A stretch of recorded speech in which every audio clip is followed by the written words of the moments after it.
क्या सुनाता हूं जिस एक वाक़ये में हम सब के लिए बहुत कुछ है। माजरा ये था कि मौला अली शेर खुदा करमल्लाहु तआला वजहुल करीम के घराने में 5 अफराद थे। बीबी फातिमा खातून जन्नत, हज़रत इमाम हसन, हज़रत इमाम हुसैन और उनका एक ग़ुलाम था, उसका नाम था हारिस। ये 5 अफराद रहते थे और 3 दिन गुजर गए, उनके पास खाने को कुछ नहीं था। 3 दिन तक फाका है, खाने को कुछ नहीं है। खातून जन्नत बीबी फातिमा रदी अल्लाह ताला अन्हा ने मौला अली से कहा, ए अली, जाकर मेरा ये लिबास बेच कर आ जाओ। जरा मैं थोड़ा सा वाकया यहाँ ब्रेक करता हूँ, हम साथ साथ सीखते भी जाएंगे तो इंशाल्लाह आज बयान में आने का मकसद भी पूरा हो जाएगा। ये घराना कौन सा है? ये मेरे आका का घराना है। ये नबी पाक अलैहिस्सलाम की जिगर का टुकड़ा बीबी फातिमा रदी अल्लाह तआला अन्हा का घर है। मौला अली वो हैं कि जिनके बारे में नबी पाक फरमाए, जिसका मैं मौला उसका अली मौला, यानी इस कदर अजीम घराना। और सरकार दो आलम अलैहिस्सलाम के पास नेमतों की कोई कमी? आप तो वजह तखलीक कायनात है ना। नबी पाक अलैहिस्सलाम he is the reason of the all creation. खुद फरमाते हैं कि अगर मैं चाहूं तो ये मक्के के पहाड़ सोने चांदी के बनकर मेरे साथ चलना शुरू हो जाए, इतना अथॉरिटी है। मगर 3 दिन से खाने को नहीं है, मगर उस घराने में शिकवा भी नहीं है, उस घराने में कंप्लेन भी नहीं है। मगर उस घराने का तो हाल देखें कि 3 दिन का फाका है। क्या कभी ऐसा हुआ कि हम में से किसी ने अपना लिबास बेचा हो खाने के लिए? खातून जन्नत, जन्नती औरतों की सरदार, आप कह रही है मौला अली शेर खुदा को कि जाकर मेरा लिबास सेल आउट करें और कुछ खाने को ले आए। सबक मिल रहा है कि अगर कभी जिंदगी में कोई तकलीफ आ जाए, कभी कोई जनाब हमारी चीजों में कमी हो जाए, तो शिकवे नहीं करने, सब्र करना है। हमें तो जनाब थोड़ा सा कारोबार डाउन हो जाए, थोड़ी मार्केट डाउन हो जाए, थोड़ा सा जनाब कोई नुकसान हो जाए, तो हमारा तो चेहरा ही बता देता है कि लगता है बहुत बड़ा लॉस हो गया है। नहीं जनाब, ज़बां पर शिकवे रंजो अलम लाया नहीं करते, ज़बां पर शिकवे रंजो अलम लाया नहीं करते, नबी के नाम लेवा गम से घबराया नहीं करते। अब जरा आगे सुनिए, मौला अली शेर खुदा करमल्लाहु तआला वजहुल करीम वो लिबास मार्केट में जाके सेल आउट करते हैं। वो लिबास बिकता है 6 दिरहम का, ठीक है। अब लॉजिक तो ये कहती है कि 6 दिरहम का अनाज खरीदें और घर वालों के लिए खाना लेकर जाएं। उसी दौरान एक साइल आ जाता है, एक अल्लाह का बंदा आता है, कहता है, ए अबुल हसन, मैं बहुत गरीब हूं, मुझे अल्लाह के नाम पे कुछ दे दो। अच्छा, अब हम जैसा कोई आदमी होता तो 6 में से चले, अगर बहुत सखावत भी होती तो चले 1 दिरहम उसे दे देता। मगर ये घराना कैसा घराना है, सखावत कैसी है इस घराने में। मौला अली शेर खुदा ने 6 के 6 दिरहम उस फकीर को दे दिए, अगेन एम्प्टी हैंडेड, सब दे दिए। थोड़ा आगे ही चले तो एक आराबी आया और आकर कहता है, उसके पास ऊंटनी थी, कि ए अबुल हसन, मौला अली की ये कुन्नियत थी, ये ऊंटनी खरीदोगे? मौला अली कहते हैं, मेरे पास तो पैसे ही नहीं है। तो कहा उधार खरीद लो। कहा कितने की देनी है? कहा 100 दिरहम की। आपने ऊंटनी खरीद ली। थोड़ा और आगे गया तो एक और अरबी आया, एक और अरबी शख्स कहता है, ए अली, ये ऊंटनी बेचनी है? कहा बेचनी है। तो कितने की खरीदी है? कैसा क्वेश्चन है। बिजनेस कम्युनिटी के लोग बैठे हैं ना, हमसे को पूछ ले आपकी कॉस्ट क्या है, उसके बाद तो जनाब वो कलाबें लगती हैं, भाई अल्लाह की कसम मेरी तो कॉस्ट ही इतने की है। अच्छा, हमें समझ नहीं आती, बंदा पहले कॉस्ट 1000 रुपए बताता है, थोड़ी नेगोशिएशन करो तो 950 पे आ जाता है। यार अभी तो आप कसमें खा रहे थे मेरी 1000 की कॉस्ट है। हमारा ये हाल है। मौला अली शेर खुदा, घर में खाने को कुछ नहीं है, आप फरमाते हैं 100 दिरहम की खरीदी है। सच को आंच नहीं है। वो बंदा कहता है 160 की देनी है। आपने कहा बिल्कुल देनी है। 160 में आपने सेल कर दी। थोड़ा आगे गए तो पहले वाला जो अरबी था वो आया, कहा, ए अली, वो ऊंटनी कहां गई? कहा मैंने बेच दी। कहा मेरे पैसे दे दो। आपने 100 दिरहम दे दिए। खुशी खुशी घर आए और बीबी फातिमा के हाथ में 60 दिरहम रख दिए। खातून जन्नत कहती है, ए अली, मेरा जोड़ा इतना कीमती तो नहीं था कि 60 दिरहम का बिक जाता। सुनो मौला अली क्या कहते हैं। कहते हैं, मैंने अल्लाह से तिजारत की है, मैंने अल्लाह से कारोबार किया है। 6 मिले थे, वो अल्लाह की राह में खर्च किए, अल्लाह ने मुझे 60 लौटा दिए हैं।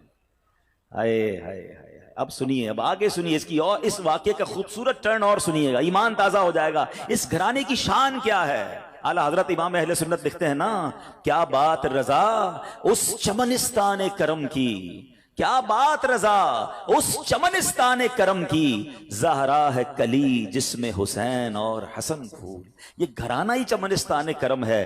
अब जब सुबह बारगाह रिसालत में गए तो नबी पाक अलैहिस्सलाम को ये बताते, मौला अली बताते, इससे पहले सरवरे कायनात अलैहिस्सलाम सवाल करते हैं, ए अली, कल तुम्हारे साथ जो मामला हुआ तुम जानते हो क्या था?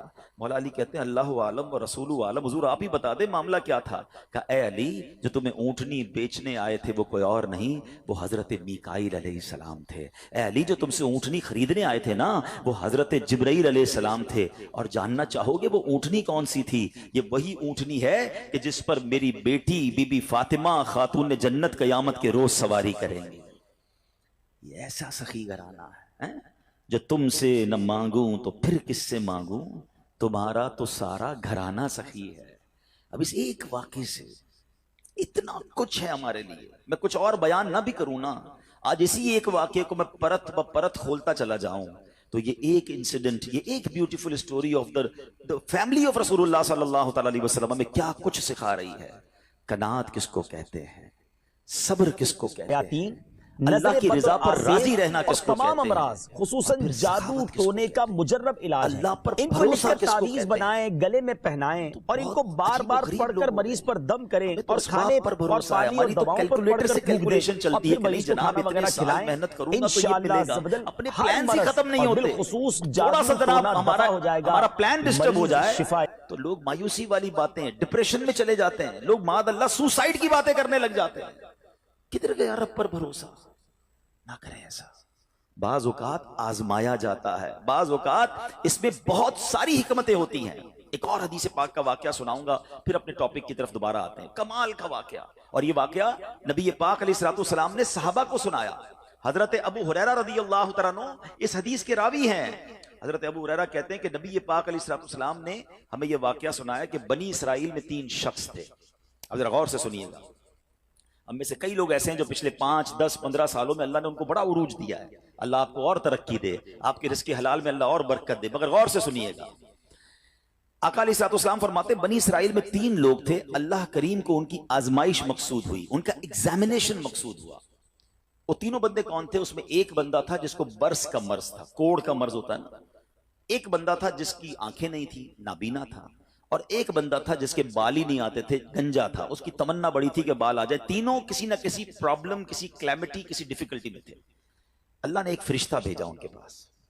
सबसे पहले फरिश्ता गया बर्स के मरीज के पास, जिसके जिस्म पर दाग थे, अजीबो गरीब उसकी जिल्द थी, स्किन थी, लोग उससे दूर हटते थे। उसने बर्स के मरीज को कहा कि भाई ये बताओ तुम्हारी सबसे बड़ी तमन्ना क्या है?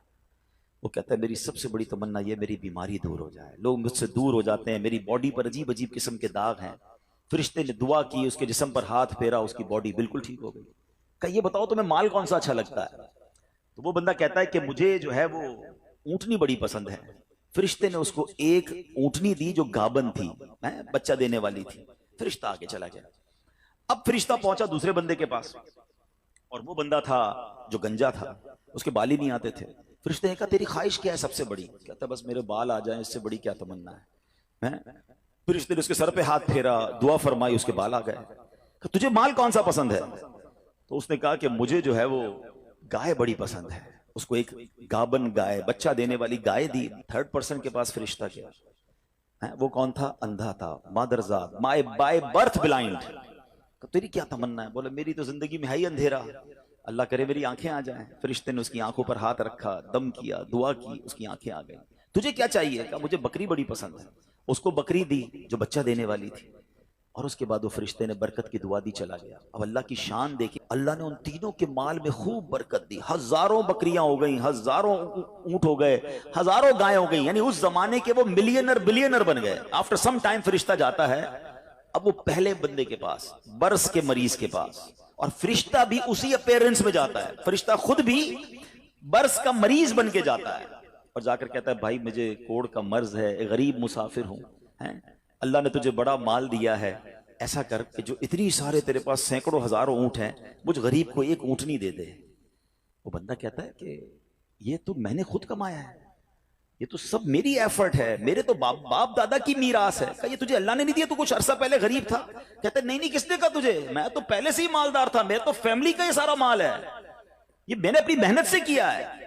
फरिश्ते ने कहा ठीक है, अगर तू सच्चा है तो ठीक है, और अगर तू झूठा है तो अल्लाह तुझे पहले जैसा ही कर दे। फरिश्ता दूसरे के पास गया। अब किसके पास गया? गंजे के पास। कहा भाई मैं बड़ा गरीब इंसान हूं, मुसाफिर हूं, तुझे अल्लाह ने बड़ा माल दिया, इतनी गाय हैं, एक गाय मुझे दे दे। तू भी तो गरीब था कुछ अरसा पहले। कहता किसने कहा तुम्हें मैं गरीब था? मैं तो शुरू से मालदार हूं, मेरे बाप दादा की जायदादें थी, ये तो मेरा अपना कमाया हुआ माल है, मैंने किया है सब कुछ, मेरे पास कुछ नहीं है तुझे देने के लिए। ठीक है, अगर तू सही कहता है तो ठीक है, अगर झूठ बोलता है तो अल्लाह तुझे पहले जैसा कर दे। अब फरिश्ता तीसरे बंदे के पास गया जो अंधा था, पहले आंख वाला हो गया था। फरिश्ता आंख बगैर का बन के उसके पास गया कि भाई मेरी आंखें नहीं हैं और मैं गरीब भी हूं, तुझे अल्लाह ने इतनी बकरियां दी हैं, कुछ मुझे भी दे दे। वो पता है अंधा क्या कहता है? साबिका अंधा, सच्ची बात है, आंख वाला था वो। कहता भाई ठीक कहते हो, मैं तो पहले अंधा था, मेरे पास तो कुछ भी नहीं था, ये सब मेरे रब ने दिया है मुझे। हैं? तू भी उसी प्रॉब्लम में जिस प्रॉब्लम में मैं पहले था। ऐ मेरे भाई तुझे जो लेना है ले ले, मुझे रब ने कहां से कहां पहुंचा दिया, मेरे पास तो था ही कुछ नहीं, तू भी मेरी तरह गमजदा है। ऐ भाई ये बकरियां तेरी, जितनी चाहे ले जा। फरिश्ता कहता है मुझे कुछ नहीं चाहिए, अल्लाह तेरे माल में बरकत डाल दे, ये तेरी आजमाइश थी जिसमें तू कामयाब हो गई। ये हदीस पाक में नबी पाक अलैहिस्सलाम ने वाकया साहबा को सुनाया। आज सच बताएं हमारी कैफियत क्या है? हम जब कुछ बन जाते हैं तो हमारी जबानों पर यह आता है कि ये मैंने किया है, ये मेरा कमाल है, ये मेरे बेस्ट डिसीजन थे, ये मेरा वक्त पे फैसला था, मैंने प्रॉपर्टी उठा ली थी तो जनाब इतने आगे पहुंच गया। नहीं प्यारे प्यारे इस्लामी भाइयों, ये ना करना। हमेशा जिंदगी में एक जहन बनाई रखना कि जो कुछ दिया है वो मेरे रब ने दिया है, मेरी कोई औकात नहीं है। अरे मुझसे ज्यादा अक्लमंद लोग मौजूद हैं, मुझसे ज्यादा पढ़े लिखे समझदार लोग मौजूद हैं। अगर रब ने मुझे नवाजा है तो ये सिर्फ उसकी मेहरबानी है। और जब बंदा इतराने लग जाता है, जब अपनी शोहरत, अपने माल, अपनी इज्जत पर ये घमंड इख्तियार करता है, तो एक बात याद रखिएगा, व तो इज्जु मन तशा व तो जिल्लु मन तशा बियदिकल खैर। अल्लाह जिसे चाहे इज्जत देता है, जिसे चाहे जलील फरमा देता है। हमने करोड़ों जिसके फॉलोवर्स हैं उनको देखा मिनटों में जलील होते हुए, जकात देने वाले दिनों के अंदर जकात लेने वाले बनते देखे। ऐ मेरे प्यारे इस्लामी भाइयों, दुनिया में उरूज वाले जेलों में गिरफ्तार होते भी आपने देखे। वक्त नहीं लगता बदलने में, आजिज़ी, इनकिसारी और अल्लाह पर भरोसा रखना। हमने जो खानदान नबूवत का वाकया सुना ना, उसमें से सबसे बड़ा मैसेज पता है क्या है? कि आजमाइशें आती हैं, हमने उस आजमाइश पर सब्र करना है। हम बेसब्री कर जाते हैं।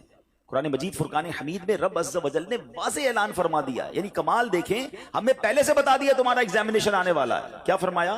वलनब्लुवन्नकुम बिशैइन मिनल खौफि वल जूइ व नक्सिम मिनल अम्वाल वल अनफुसि वस्समरात। यानी अल्लाह ने फरमाया अन करीब तुम्हें आजमाएंगे, बी रेडी, बी केयरफुल, आपका एग्जाम होने वाला है।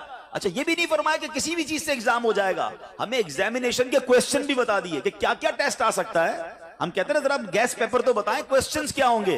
कुरान ने बता दिया है कि क्या क्या टेंशन आ सकती है। क्या फरमाया? बिशैइन मिनल खौफी, कभी खौफ आएगा, डर लगेगा, दुश्मन सामने आ जाएंगे, हैं, बच्चों के लिए खौफ हो जाएगा, माहौल आपके आसपास का डेंजरस हो सकता है। वल जूइ, कभी भूख से परेशान हो जाओगे, माल कम हो जाएगा, गुर्बत आ सकती है। फिर फरमाया बिशैइन मिनल खौफी वल जूइ व नक्सिम मिनल अम्वाल, तुम्हारे माल खराब हो जाएंगे, हैं, कभी आप शिपमेंट मंगवाएंगे, कभी आपने स्टॉक खरीदा होगा, कभी दुकान लगाई होगी, अचानक माल में कोई फॉल्ट निकल आएगा, आपका कारोबार डाउन होने लग जाएगा, ये भी हो सकता है। वल अनफुसी वस्समरात, तुम्हारे जिस्मों में प्रॉब्लम आ सकती है, हम बीमार हो सकते हैं, हमारी बॉडी में प्रॉब्लम। बंदा कहता है चलते चलते बीमार हो गया, एवरीथिंग इज गोइंग गुड, अचानक कौन सा वायरस निकल आया। ये टेंशन, ये इम्तिहान होना है। वस्समरात, या तुम्हारे फल, तुम्हारे माल, तुम्हारे बागात, ये भी खराब हो सकते हैं। मगर आगे कुरान क्या कहता है? ये एग्जामिनेशन से जो पास हो जाएगा ना, फरमाया वबश्शिरिस साबिरीन, खुशखबरी है सब्र वालों के लिए। It means good news waiting for you. ये टाइम निकालना है, अगर सब्र से निकाल गए तो आगे क्या है? खुशखबरी मौजूद है। अल्लज़ीना इज़ा असाबतहुम मुसीबा क़ालू इन्ना लिल्लाहि व इन्ना इलैहि राजिऊन, कि जब उन पर कोई मुसीबत आती है तो वो क्या कहते हैं? वावेला नहीं करते, कहते अल्लाह ही का माल है, अल्लाह ही की तरफ लौट जाना है। काश ये बात समझ आ जाए। जब भी आपको फील होना कि यार चलते चलते मामला डिस्टर्ब हो रहे हैं, तो बी प्रिपेयर कि मुझ पर टेस्ट शुरू हो गया और मैंने फेल नहीं होना है, मैंने सब्र के साथ ये मुश्किल वक्त गुजारना है, अल्लाह पर भरोसा रखना है, अल्लाह पर यकीन रखना है। अब हमारा प्रॉब्लम यह है कि जब किसी को कहो भाई सब्र करो, तो सारी दुनिया को बताकर कहते हैं जनाब सब्र ही तो कर रहे हैं। ये सब्र नहीं है। आजकल एक जुमला बड़ा मशहूर है, लोग कहते हैं अल्लाह आपको सब्र जमील अता फरमाए, सब्र जमील पर अजर अजीम अता फरमाए। उनको रोक के पूछो भाई सब्र जमील किसको कहते हैं? तो कहेंगे शायद किसी जमील भाई का सब्र होगा। ये किसी जमील भाई का सब्र नहीं है। What is the definition of सब्र जमील? ये रिक्वायर्ड है। और वो क्या है कि दो बंदे बैठे हैं, एक प्रॉब्लम में है, एक प्रॉब्लम में नहीं है, लेकिन उन दोनों को देखकर आप फैसला ना कर सकें कि कौन प्रॉब्लम है, पता ही ना चले, मेरा चेहरा भी ना बताए मैं किसी तकलीफ में हूं। हाँ, ये है सब्र। हमारा तो चेहरा ही बता देता भाई खैर तो है, कोई बहुत बड़ा लगता है प्रॉब्लम है, हाँ बस यार बड़ी मुश्किल में हूं। अच्छा, जिसको बताया क्या वो हल कर देगा? दुनिया भर को बताना है यार सर में बड़ा दर्द है, पेट में बहुत दर्द है, कारोबार बड़ा डाउन है, फैमिली में बड़े प्रॉब्लम्स हैं, ना वो डॉक्टर है कि इलाज कर दे, ना वो कुछ हमारा मसला हल कर सकता है। मगर जो सब्र का सवाब था ना, वो मैंने जाया कर दिया। सब्र का सवाब पता है कितना है? सुनिएगा। बल्कि मैं एक बड़ी अजीब बात करने जा रहा हूं, आपको हदीस पाक सुनाता हूं। बाज़ औक़ात लोग, हम जैसे गुनाहगार आदमी को ये ख्याल तो नहीं आना चाहिए, लेकिन शैतान है ना, कभी ख्याल डाल देता है यार मैं नमाज भी पढ़ता हूं, रोजे भी रखता हूं, सदका खैरात भी करता हूं, मुश्किलें हल नहीं हो रही। सुनो, अब 2-3 हदीसें आपके सारे प्रॉब्लम सॉल्व कर देंगी। हदीस पाक का मजमून है, अल्लाह के हबीब अलैहिस्सलाम फरमाते हैं कि अल्लाह जब किसी बंदे से मोहब्बत का इरादा फरमाता है, उस पर आजमाइशों की बारिश भेज देता है ना? अजीब बात है। अल्लाह मुझसे प्यार भी करे और मुझ पर आजमाइशें भी भेजे।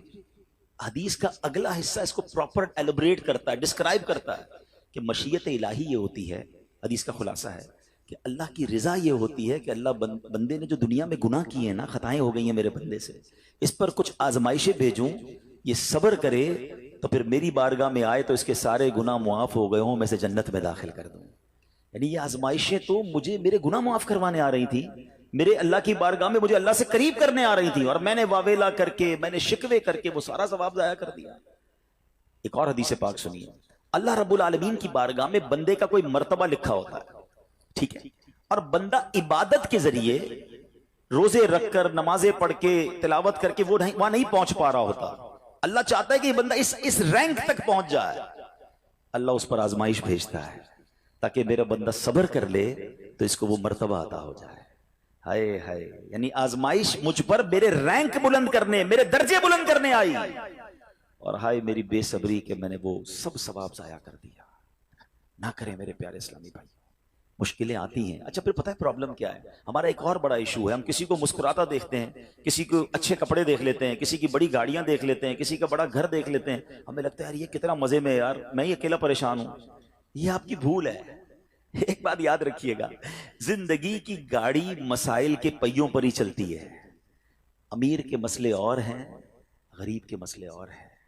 शोहरत जिसको मिली है ना, उसके प्रॉब्लम्स और हैं, जो गैर मारूफ है उसके प्रॉब्लम और है। जमाने में हर किसी को कुछ ना कुछ इशू जरूर है। ये ना समझे कि यार ये इतना मुस्कुरा रहा है, क्या पता इस मुस्कुराहट के पीछे कितने दुख छुपाए बैठा है।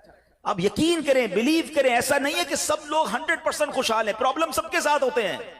अभी मैं क्या क्या बताऊं आपको, हमारे पास तो लोग दुआएं करवाने आते हैं ना, ऐसी ऐसी प्रॉब्लम बताते हैं कि पैरों से जमीन निकल जाती है। बाज़ औक़ात हम इतने बड़े घर में जाते हैं, उसकी गाड़ियां करोड़ों रुपए की खड़ी हैं, उनसे मुलाकात हुई, वो कहते हैं हज़रत आपसे एक अलग से दुआ करवानी है। जब वो बेचारा अपना मसला बताता है ना, हमें लगता है यार हमारा तो गम ही कुछ नहीं है, ये कितनी बड़ी आजमाइश से गुजर रहा है, कितनी बड़ी प्रॉब्लम से गुजर रहा है। मैं आज की आपको मिसाल देता हूं। एक हमारे बहुत अच्छे भाई थे, आज से कुछ अरसा पहले उन्होंने हमें एक माशाल्लाह प्रॉपर्टी दावत इस्लामी के लिए, बच्चियों के मदरसे के लिए दी, और उसके चंद दिनों बाद उनका विसाल हो गया। उनको बेचारों को कैंसर था। मैं उनके घर पे दुआ करने गया। उनके बेटे ने मुझसे जब गले लगाना तो बेटा रोने लगा। अच्छा, मैं समझा कि बेचारा अपने वालिद को याद करके रो रहा है, ज़ाहिर है 16 दिन पहले इंतकाल हुआ। अंदर गए, दुआ की, उसके बाद मेरे कान में कहता है कि अब्दुल हबीब भाई इस वक्त मेरी ज़ौजा हॉस्पिटल में है। मैंने कहा क्या हो गया? कहा मेरी वाइफ को ब्लड कैंसर हो गया है। वालिद का कैंसर में इंतकाल हुआ है। अल्लाह ने बड़ा नवाजा है उनको, ज्वेलर्स हैं, लेकिन मैं यकीन करें, मैं आपको सच बता रहा हूं, मैं गाड़ी में बैठ के मैं भी रोने लगा, क्योंकि वो बंदा जब मुझे छोड़ने आया ना, फिर मेरे गले लग के रो रहा था। मैं सोचने लगा यार कितना दुख है लोगों को, अल्लाह ने कितनी बड़ी हम पर मेहरबानियां की है। अगर मुझे कोई बड़ी बीमारी नहीं है, मेरे बच्चे मेरे साथ हैं, मेरी फैमिली मेरे साथ है, नहीं चाहिए यार दुनिया के सारे अल्ले तल्ले, ना मिले इतनी सारी लग्जरीज, सेहत से बढ़ के कुछ नहीं है, मगर हमें इसकी कदर ही नहीं है, हमें इसकी कोई अहमियत का अंदाजा ही नहीं। पूछो उनसे, करोड़ों रुपए हैं मगर इलाज नहीं हो पा रहा, डॉक्टर बाजू का मायूस कर देते हैं। कितना तकलीफ में हैं लोग, और हम हैं कि छोटी छोटी बातों पर बेसब्री। सब्र तो करें, अल्लाह की रिजा पर राजी तो रहे। मैंने आपको खानदाने नबूवत का वाकया सुनाया, अरे खाने को कुछ नहीं है मगर शिकवा नहीं है। काश ये बात हमें समझ आ जाए और हम हर हाल में अल्लाह का शुक्र अदा करने वाले बन जाए। और एक और मैं आपको बात बताऊं, हम जो दुनिया वालों को बताते हैं ना, होता कुछ नहीं है इससे, मत बताया करो दुनिया वालों को। सही बताता हूं, मत बताया करो, अपने गम मत बताया करो, सवाब भी चला जाता है। और बाज़ औक़ात ये दुनिया वाले ना हमारा मजाक भी उड़ाते हैं। हम जब किसी को अपना प्रॉब्लम बताते हैं ना हमारे सामने, तो बड़े अच्छे बनते हैं कि अच्छा अच्छा ठीक है मैं करता हूं कुछ। बाद में जाके दुनिया में बातें करते हैं, आया था मेरे पास, है इसका ये मसला है, हाँ हाँ बातें बड़ी करता है, बड़ी प्रॉब्लम में है। क्यों बताऊं मैं दुनिया वालों को? वो नात का शेर है ना, किसी का एहसान क्यों उठाएं, किसी को हालात क्यों बताएं, क्यों बताऊं मैं दुनिया वालों को, मुझे क्या गम है ना। मेरे आका सलामत रहे हैं, अल्लाह के हबीब अलैहिस्सलाम हैं और रब अज़्ज़ा वजल की बारगाह है, मैं उधर अर्ज करूं ना। किसी का एहसान क्यों उठाएं, किसी को हालात क्यों बताएं, आका तुम ही से मांगेंगे तुम ही दोगे, तुम्हारे दर से ही लौ लगी है। हाँ, अल्लाह रसूल की बारगाह में अर्ज किया, उधर आंसू बहाओ ना बताओ दुनिया वालों को।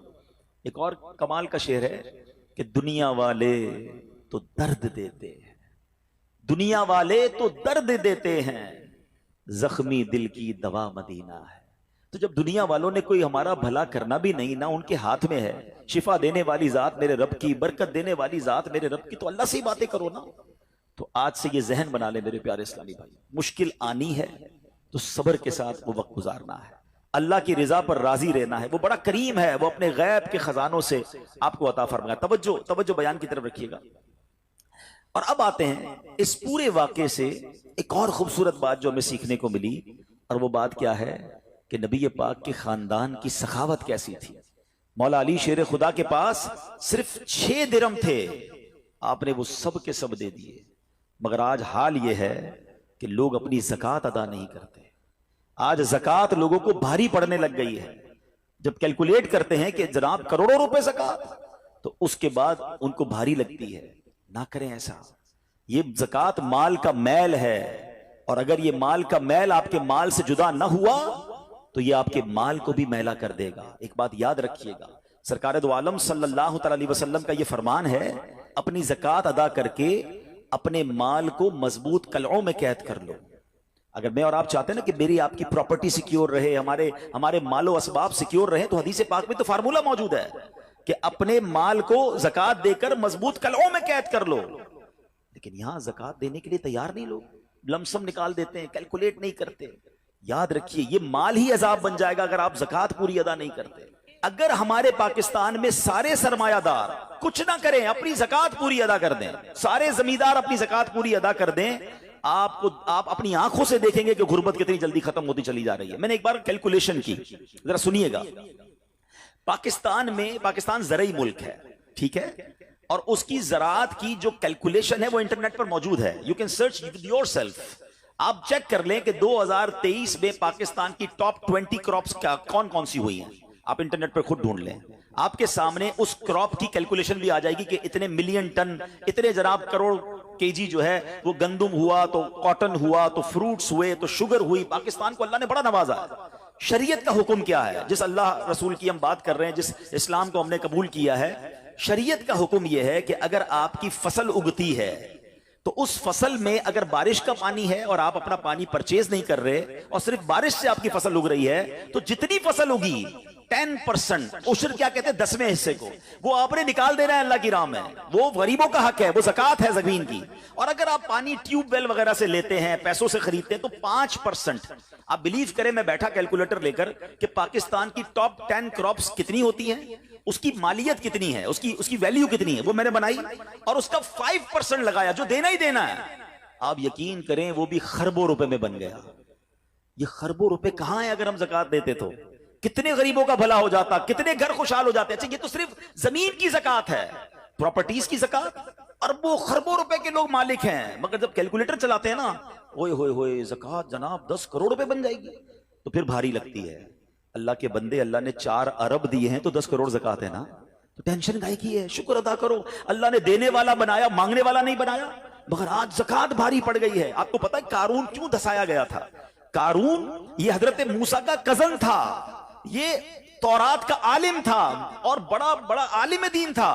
मगर जब हजरत मूसा ने उसको ज़कात का हुक्म दिया ना, उसके पास कितने पैसे थे कि कुरान कहता है उसकी खजानों की चाबियां एक जमात लेकर चलती थी। खजाने नहीं, सिर्फ कीज ऑफ द ट्रेजर, इतना खजाना था। मगर क्या हुआ, हुआ ये कि जब हजरत मूसा ने उसको कहा, अच्छा उस जमाने पता है ज़कात कितनी थी? अभी तो 100 पे 2.5 है ना, 1000 पे 1। आपने फरमाया हर 1000 पर 1 तुमने ज़कात देनी है। उसने कैलकुलेट किया तो बहुत बनते थे। हजरत मूसा के खिलाफ हो गया, ज़कात का इनकार किया, अपने खजानों के साथ जमीन में धंसा दिया गया। प्लीज खुदा के वास्ते इस आवाज को सब मिलकर आगे बढ़ाएं। मैं तो ये समझता हूं जिस तरह हम नमाज की बात करते हैं कि नमाज पढ़ो, ज़कात दें, बेशक किसी को भी दें, जो हकदार है उसको दें, मगर ज़कात पूरी दें। पाकिस्तान खुशहाल हो जाएगा, गरीबों का भला हो जाएगा। लेकिन ज़कात जिसकी हजारों लाखों में है शायद वो निकाल देता है, मगर जब ज़कात करोड़ों में हो रही है तो लोगों के दिलों पर बोझ बनती जा रही है। इसको बोझ ना बनने देना। मैं एक दुआ करता हूं आज, अगर आपको लगे तो आप भी आमीन कह देना। अपने लिए तो मैं कई बार ये दुआ करता हूं कि या अल्लाह मुझे वो माल ना देना जिसकी ज़कात मुझ पर भारी हो जाए। कहो आमीन। या अल्लाह वो माल देना कि मैं खुश दिली से तेरी राह में ज़कात दूं। अच्छा ये भी बड़ा इशू है, पैसे निकलते हैं तो भारी बड़े पड़ते हैं। अल्लाह फरमाता तुम उस वक्त तक भलाई को नहीं पहुंच सकते जब तक अपनी प्यारी चीज राह खुदा में खर्च ना करो। आप बेहतरीन खर्च करो ना, अल्लाह आपको उससे ज्यादा अता फरमाएगा। अच्छा जब भी कैलकुलेटर, देखिए कुछ चीजें कैलकुलेटर से कैलकुलेट होती हैं, मगर अल्लाह की राह में जो खर्च करने वाला मामला है ना, वो रहमत के कैलकुलेटर से कैलकुलेट होता है। वो मेरे और आपके कैलकुलेटर से कैलकुलेट नहीं होगा। आप हिसाब करेंगे कि यार मौलाना साहब कह रहे हैं अल्लाह की राह में खर्च करने से माल कम नहीं होता, करोड़ रुपए हैं, 2.5 लाख ज़कात दूंगा तो 97.5 बच गए, ये तो कम हो गए। आप इसको कहीं नोट कर लीजिए, अगले साल आप करोड़ रुपए की ज़कात नहीं दे रहे होंगे, आप उससे ज्यादा की ज़कात दे रहे होंगे। ये कैसे? जो भी ज़कात देता है आप उसको पूछ लीजिए, हर साल उसकी ज़कात बढ़ती है। क्यों बढ़ती है भाई? ज़कात तो कम हो, पैसे कम होने चाहिए थे। नहीं जनाब, ये मेरे नबी अलैहिस्सलाम का वादा है। वैसे तो मेरे आका जो फरमाए हक है, मगर इस हदीस में अल्लाह के रसूल अलैहिस्सलाम ने कसम उठाई। आप फरमाते मैं कसम खाकर कहता हूं अल्लाह की राह में खर्च करने से माल कम नहीं होता। तो फिर तो लॉक कर दो ना, फिर तो समझ जाओ कि जब नबी पाक कसम उठाकर फरमा रहे हैं। अच्छा फिर आप सबको देख लें, जो बांट रहा है ना हम हर साल उसका बढ़ते हुए देख रहे हैं, कम नहीं होता। ये बेवकूफी है जो ये सोचता है कि यार दे दूंगा तो कम हो जाएगा। नहीं। और फिर मैं आखिरी बात कर दूं अपने बयान में, जो एक और इशू जो बहुत बड़ा हम देखते हैं, एक तो ज़कात पूरी देनी है और इंजॉय करके देनी है, खुश दिली से देनी है, मजे लेकर देनी। ये नहीं कि दिल पर बोझ, यार क्या करूं 1 साल हो गया अब तो ज़कात देनी पड़ेगी। नहीं, ये नहीं। दो और इंजॉय करो, अल्लाह की राह में खुश दिली से दो। एक वाकया सुन ले, बात और क्लेरिफाई हो जाएगी। हजरत अबू जाफर अपने जमाने के बड़े अब्दाल हैं। उनके घर में एक फकीर आया तो उन्होंने अपनी ज़ौजा को कहा कि अपने पास क्या है देने के लिए? कहा हुजूर सिर्फ 4 अंडे हैं घर में, नथिंग एल्स, 4 एग्स ओनली। कहा ये चारों ही दे दो, ईमान और अकीदा और बिलीफ देखें, चारों दे दो। चारों दे दिए। थोड़ी देर बाद दरवाजे पर दस्तक हुई, देखा तो एक बंदा टोकरी लेकर आया। कहा क्या है? बेगम से पूछा। कहा आपके दोस्त ने अंडे भिजवाए हैं। कहा कितने आए हैं? कहा साहब जरा सुनिएगा, कितने आए? तो कहा कि 30 आए हैं। कहा 30 किस हिसाब से आए? हमने तो 4 दिए थे ना। अब ईमान, उनका अकीदा और उनका बिलीफ देखे, क्या 4 दिए तो 40 आने चाहिए थे। एक का 10 अल्लाह का वादा है ना। तो कहा हुजूर आए तो 40 हैं मगर 10 अंडे टूटे हुए हैं। तो आपने अपनी ज़ौजा से पूछा कि सच बताओ जो तुमने 4 दिए थे उसकी कंडीशन क्या थी? कहा हुजूर बात ये, जब मैंने 4 दिए थे ना उसमें भी 3 साबित थे, एक टूटा हुआ ही था। ये फॉर्मूला आज याद कर लो, पूरे दोगे पूरे मिलेंगे, टूटे दोगे टूटे मिलेंगे। अब आप चेक कीजिए कि जब अल्लाह की राह में खर्च करने की बारी आती है, मैं अपना माल दिल से निकलते हुए दुख हो रहा है या खुशी हो रही है, बेहतरीन दे रहा हूं या बचाने की कोशिश कर रहा हूं। हमेशा याद रखें, हम अल्लाह की राह में खर्च करते हैं, हमारे पैसे नहीं पहुंचते वहां पर, वहां नीयत पहुंचती है। अब मुझे बताओ ना यार, हम अपने लिए खर्च करते हैं बेहतरीन खाना, बेहतरीन लिबास, और गरीब को देना है तो बचा हुआ लेफ्ट ओवर। अब अच्छा अब मैं कहता हूं 100 बंदों को नहीं खिला सकते, ना खिलाएं, 2 को खिलाएं, अच्छा खिलाएं, कोई बात नहीं। आप किसी के दिल में खुशी तो दाखिल करें। अपने घर वालों के लिए लिबास खरीद लें, 2 गरीब बच्चों के लिए वैसा ही लिबास खरीद लें, फिर देखें आपको कैसी बरकतें मिलती हैं। तो हमें इस बार ये एक अंदाज इख्तियार करना है कि हमने अल्लाह की राह में बेहतरीन खर्च करना है। इसको हमें गलती क्या करते हैं, फितरे की, जो फितरे की जो बात है उसमें मैं आपको एक बात बताता हूं। फितरा हदीस पाक में 4 किस्म का बयान हुआ है, गंदुम का, जौ का, किशमिश का और खजूर का। ठीक है, लेकिन हम बचपन से सुन रहे हैं, जब भी फितरे की बारी आती है हम पहले 50 रुपए था वो दे दिया, 100 दे दिया, 200 दे दिया, 300 दे दिया। हमें ये पूरी हदीस या तो हमने पढ़ी नहीं थी या हमारे जहन में नहीं थी, मगर हदीस पाक में 4 किस्म का फितरा बयान हुआ है। गरीब आदमी गंदुम का फितरा दे दे कोई बात नहीं, मगर जो रोजाना बेहतरीन इफ्तारी कर रहा है, बेहतरीन खाने खा रहा है, सच बताओ उसको कौन सा फितरा देना चाहिए? मेरी इफ्तारी रोज अजवा खजूर से है और ईद वाले दिन मैं गंदुम का फितरा दे आता हूं। हमेशा याद रखे, अच्छा खर्च करे ना। इस बार फितरा जिसको अल्लाह ने जैसा नवाजा है, गरीब आदमी के लिए बात नहीं कर रहा, जिसको नवाजा है रब ने। क्या हम कभी ऐसा करते हैं कि ईद की शॉपिंग के लिए जाएं, दुकानदार से कहें कि यार जो कपड़ा सबसे सस्ता है वो निकाल दो, सबसे सस्ते जूते निकाल दो, मैंने ईद पढ़नी है। बेहतरीन चाहिए, अपने लिए बेहतरीन लेना है, अल्लाह की राह में लोएस्ट वाला फितरा देना है। खुद गौर करें, खर्च कीजिएगा, दिल से करें, अल्लाह और नवाजेगा। और ये तो वक्त है लोगों को बांटने का, ये वक्त है मुसलमान भाइयों का हाथ पकड़ने का, गरीबों की मदद करने का। किसी की इफ्तारी अच्छी कर दें, किसी की सहरी अच्छी कर दें, किसी को लिबास देकर उसकी ईद अच्छी कर दें, ना जाने किसकी दुआ के सदके आपका बेड़ा पार हो जाएगा। तो ऐ मेरे प्यारे इस्लामी भाइयों, जो मैंने मौला अली शेर खुदा करमल्लाहु तआला वजहुल करीम और उनके खानदान का वाकया सुनाया, उसमें मैसेज ही ये था कि सखावत इसको कहते हैं। ये है अल्लाह की राह में खर्च करना, जो कैसे बलाओं को और बीमारियों को दूर करता है। मगर आज हाल ये है, यकीन जाने दुख होता है जब हम मिलते हैं लोगों से, उनकी वेल्थ पता होती है, मगर ज़कात पूरी देने के लिए कोई तैयार नहीं है। खुदा रसूल के वास्ते आप भी और ये पैगाम को आम करें। मैं नहीं कहता आप दावत इस्लामी को दें कि ज़कात तो पूरी दो यार, ये वो माल है जो आप मारे जाओगे, ये माल आपके लिए अजाब का बाइस बन जाएगा। और वल्लाह, मैं 2-4 दिन पहले एक बिजनेसमैन के पास गया, बाज़ औक़ात हमें बिजनेसमैन भी सिखा रहे होते हैं। क्या कमाल की उसने मुझे बात कही, वो कहते हैं अब्दुल हबीब भाई मेरा ये पैगाम जरा बिजनेस कम्युनिटी तक पहुंचाइएगा कि जो ज़कात नहीं देते ना और जो खर्च नहीं करते, उनको पता ही नहीं है वो कितना बड़ा लॉस कर रहे हैं। मैंने बांटना शुरू किया है, मेरे माल में ऐसे बरकत आई है, मैं खुद हैरान हूं। मेरे सामने डील होती थी, वो मुझे नजर नहीं आती थी, मैं इधर अल्लाह की राह में सदका करता हूं, ऐसा लगता है आंखों से पर्दा उठता है, मेरा काम हो जाता है। तो उनको बताइए आप अपना खुद नुकसान कर रहे हैं अल्लाह की राह में खर्च ना करके। तो ये ड्यूटी है, बचपन से सुना था इस्लाम के 5 पिलर हैं, तौहीद, रोजा, नमाज, हज और ज़कात। हम ज़कात को तो ऐसे इग्नोर कर बैठे हैं कि जनाब दे दी अपनी मर्जी से, कोई 5 लाख देता है, कोई 10 लाख देता है, ज़कात किसको जा रही है ये भी नहीं सोच रहे कि मेरी ज़कात का ये मुस्तहिक है कि नहीं, मैं जिस ऑर्गेनाइजेशन को दे रहा हूं उसके पास कोई ज़कात अदा करने का सही फॉर्मूला है कि नहीं, या मैं जिस बंदे को दे रहा हूं वो ज़कात का मुस्तहिक है कि नहीं। बस सर से एक बोझ उतारना है, लमसम अमाउंट दे देनी है, ये नहीं चलेगा। खुदारा याद रखिए, ज़कात पूरी कैलकुलेट करना भी आपकी जिम्मेदारी है और सही मुस्तहिक तक पहुंचाना भी आपकी जिम्मेदारी है। और आप बिलीव करें, जिस दिन आपने ये काम कर लिया आप मल्टीप्लिकेशन देखेंगे, आप अपने गम और अपनी परेशानियां दूर होते हुए देखेंगे।